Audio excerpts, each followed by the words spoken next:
In the third episode of Strange New Worlds, a costume from an unaired pilot makes a reappearance, and the events of an old Star Trek book become canonized. Here are all the other Easter eggs you may have missed. In the third episode, Ghosts of Illyria, the Enterprise visits an Illyrian colony on an alien world. According to Number 1's log entry, which opens the episode, the colony has been abandoned with no explanation, and they are there to discover why. She also describes Illyrians as a race of people who use genetic modifications to enhance their capabilities and levels of function. But the Illyrians are not a new species to Star Trek, having appeared once before in a third season episode of Enterprise titled Damage. That episode took place in the midst of the season's Xindi War arc, and saw Captain Archer encounter an Illyrian vessel while his ship was badly damaged. The Illyrians were also in distress, so Archer offered to help, but he wanted a warp coil in return. The Enterprise's warp drive had been rendered non-functional, and without a new one they would be unable to stop the Xindi from completing their mission to wipe out Earth. Denied by the Illyrians, who can't afford to go without a warp drive either, the story sees Archer grapple with the moral decision of whether or not to steal it in order to save billions of lives. In Ghosts of Illyria, the one Illyrian we do see is identical to a human, while the Illyrians in Damage had a series of unusual cranial ridges. Of course, given their practice of genetic modifications, it's anyone's guess what Illyrians look like naturally. In Episode 3, a landing party is sent to the Illyrian colony to investigate. We see Pike, Una, Spock, and a handful of Enterprise officers looking for anything that might point to why the colony was abandoned.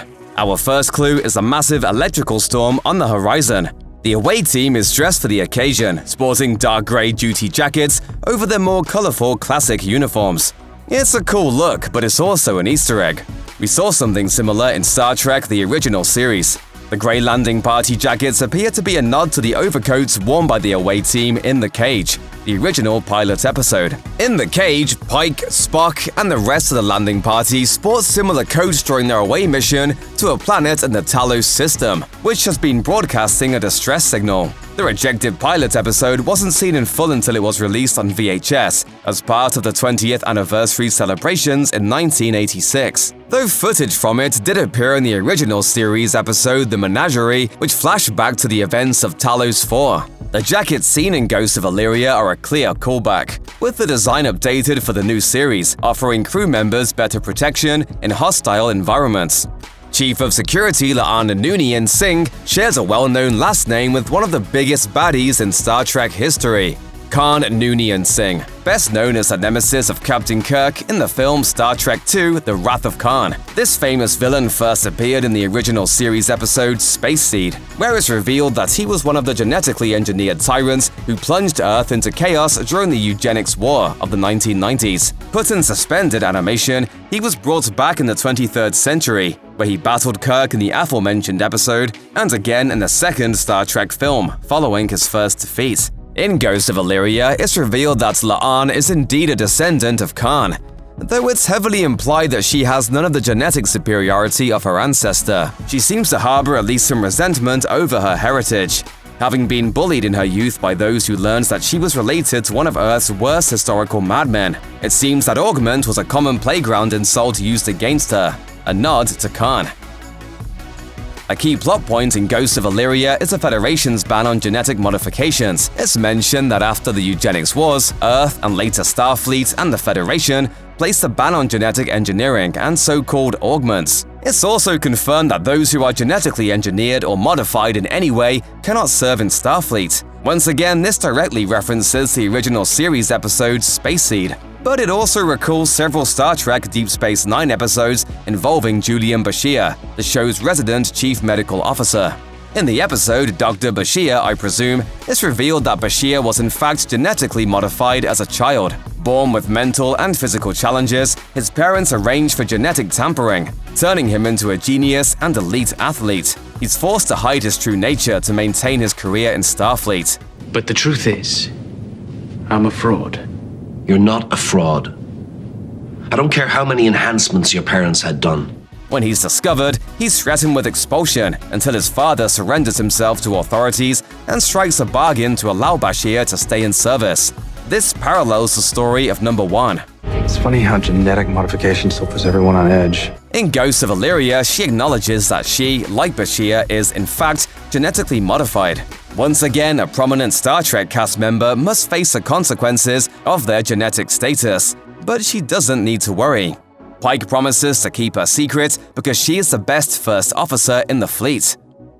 A deadly virus is sweeping through the ship in Ghosts of Illyria, which is why Number 1 feels compelled to reveal her genetic origins. The Illyrian believes her genetically modified blood could provide a cure, but Dr. Mbenga explains that he's not allowed to use Illyrian blood for medical purposes. When the doctor catches the virus and prepares himself for sedation, he has a heart-to-heart with Number 1 regarding the blood ban and how intolerance throughout history has held back medical science.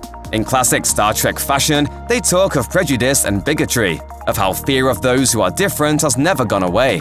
Even after humans have put aside their differences on Earth, they simply found new neighbors on different planets to hate. He cites the reaction towards the mixing of human and Vulcan blood, a direct reference to the events of Star Trek Enterprise. In a two-part story spread across the episodes Demons and Terra Prime, we met a group of humans on Earth around a century before Strange New Worlds, who feared the mixing of human and Vulcan DNA.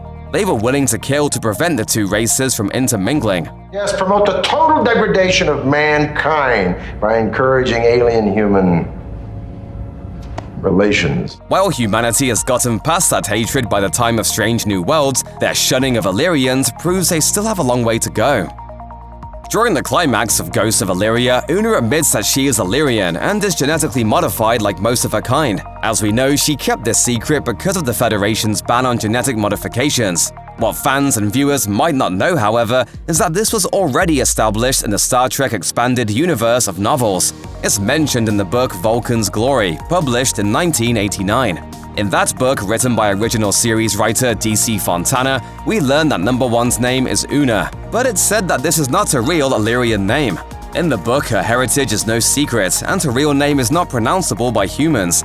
Instead, she took the name Una, meaning one. Her moniker, Number 1, was not meant to signify her rank as the first officer, but rather highlight the fact that she was the best of her kind. Of course, this hasn't been made official, but if Strange New Worlds has pulled her Illyrian ancestry into play, anything is possible. After the crisis aboard the ship has been solved in Ghosts of Illyria, Number 1 arrives in the sickbay to confront Dr. Mbenga about the cause.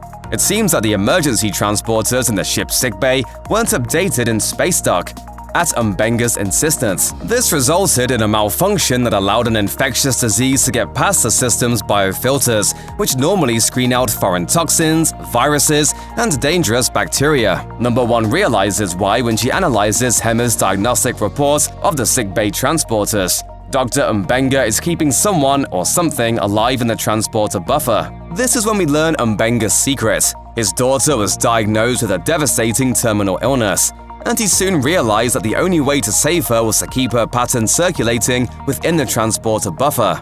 Did you know there's no limit on how long you can store someone's pattern in the buffer? Well, Trekkies do know because they've seen it before. In the Next Generation episode Relics, the Enterprise D crew meets the original Enterprise's chief engineer, Scotty, who did the same thing to stay alive for more than 70 years. We know Scotty and Mbenga will eventually serve together in the years that follow this episode. Perhaps Scotty learned the trick from the savvy physician. Check out one of our newest videos right here, plus even more Looper videos about your favorite movies and TV shows are coming soon. Subscribe to our YouTube channel and hit the bell so you don't miss a single one.